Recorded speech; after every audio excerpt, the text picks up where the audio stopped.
But first, he was a national security advisor to 4 presidents and now serves as an on-air consultant for ABC News. Our friend Richard Clarke is right here. Richard Clarke. How are you, my friend?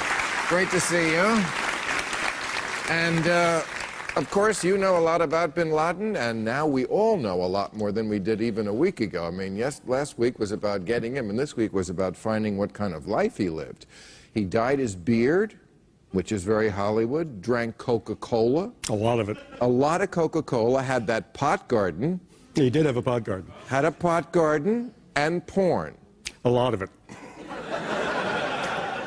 I'm beginning to think this guy's some sort of hypocritical prick. You think? I mean, what do you make of that, that he was... Well, he was 5 years in this one room. You know, they initially said, we found him in a mansion, and then we saw pictures of it, and it was a shithole. Right. So, and he apparently stayed on the 3rd floor and, you know, ordered wives up. Right. You know, he had 3 wives. And if you look at the ABC pictures, because ABC got in and took pictures, you know, what's the first thing you see on the shelf? Personal lubricant. Big jar. So, you know, if you're 5 years basically in one room, death to America only goes so far. Yeah. Right. Now, but do you think the people who followed him will turn on him now when they see that he was such a hypocrite? Oh, no. They won't believe it. Really? No, no. It's all, well, some of them don't believe he's dead, right, even though Al-Qaeda has said he's dead. But all these pictures of him with the white beard watching himself on Al Jazeera, right, they think that's all made up. The Middle East believes in conspiracy theories anyway. Right. If you think we believe in conspiracy theories in this country, in the Middle East, it's bread and butter. But some things are undeniable, like he orders other people to their deaths in suicide missions, but he never goes himself. We found out also this week that he never had a cell phone or a computer link because you could trace him, and also his number 2 man. But the number 3 Al-Qaeda guy, that's why the number 3 Al-Qaeda guy kept getting killed. Oh, it's like being the guy in red on Star Trek, you know. Right. We got a lot of them. Yeah. We went through a lot of number 3s. That's right. Number 3 always had a number 2 in his pants. You don't want to be the number 3. But there was an interesting article in the Washington Post this week. They said they talked to some high-level people in our government who say getting Bin Laden really is the end game for Afghanistan, that this is our exit strategy and it changes everything. Is that true, you think? No, I don't.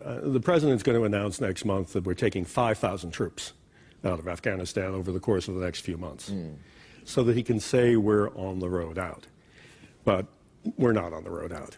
And I think we'll have U.S. troops throughout his presidency. Even if he gets reelected, we'll probably have U.S. troops there at some number, because the Afghans are such pathetic, organized allies. Right. Yeah, they're only, you know, the only worse ally you could have is Pakistan.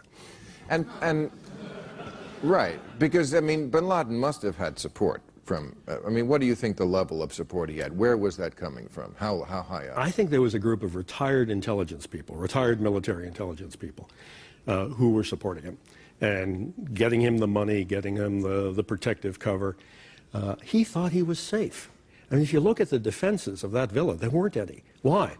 Because he thought he'd get a phone call. Right. And he had money sewn into his jacket and phone numbers to call and sewn into his jacket. He thought he'd get tipped. And Pakistan acts very angry at us that we did this, and they say, you know, we're going to retaliate if you do it again. What could they possibly do? Well, all of our supplies to Afghanistan go through Pakistan.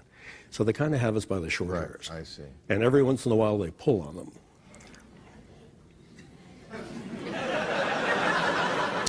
Once again, your technical State Department jargon. 20 years a diplomat, yeah. Right. And let's show the picture, because you probably know this picture well. This is the people now. That's the famous picture we see, them looking at the raid.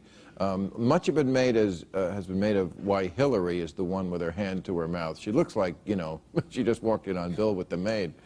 But there she acts more surprised.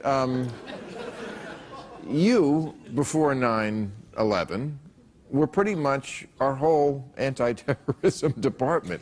Well, I was trying to kill him for 5 years before 9/11. Right. And now we have an amazing bureaucracy. That's huge. It's like, I think since 9/11, we've added 33 different buildings, the size of 3 different Pentagons, which of course is already the biggest office building in the world. Yeah, it's bloated. It's terribly bloated. And maybe we can take the death of bin Laden as an occasion to cut some of it back. Because it's a profit industry for a lot of these people. They're making money hand over fist. The salaries of a lot of these outsourced companies, the top people in these outsourced companies are making a heck of a lot of money. And we have people tripping over each other doing the same job. When I was there, we didn't have enough people. But it's the pendulum swinging from one end to the other. We got to cut it back. And the money, I mean, you know what I was shocked to find out is that Pakistan actually has lobbyists. Americans, that they pay. How can that even be legal, that a foreign country hires lobbyists? They all have lobbyists. But Pakistanis are very good because they've gotten $20 billion allegedly to fight the war on terror. That's a pretty good lobbyist. Especially since 9/11. Yeah, and especially since they're taking the money that they're supposedly fighting terrorism with and they're building nuclear bombs with it. Right. And we don't notice, we don't do accounting, we don't. Well, they have 100 nuclear bombs. There's no incentive. I mean, if we're giving them money to find bin Laden, of course, the last thing in the world they want to do is find bin Laden. Exactly. Why can't we have a system where we have a results-based foreign aid? If you find bin Laden, then we'll give you $11 billion. Yeah, no, exactly. Would that ever happen? That would be a good idea, but instead, they've built 100 nuclear bombs, and they're on their way to 200. I mean, they're cranking out nuclear bombs like sausages. Right. And there's apparently nothing we can do about it. Their whole worldview is, you know, India must kill India. And that's why they started the Taliban. They started the Taliban to give them a base in Afghanistan so the Indians wouldn't be there. They're paranoid, and they're such pathological liars, they don't even know when they're lying anymore. You're talking about the Pakistanis? Pakistanis. Okay, just to make that short. Richard Clarke, thank you for being here as always. Very insightful. We'll see you on our panel soon, I hope. All right, let's meet our panel tonight.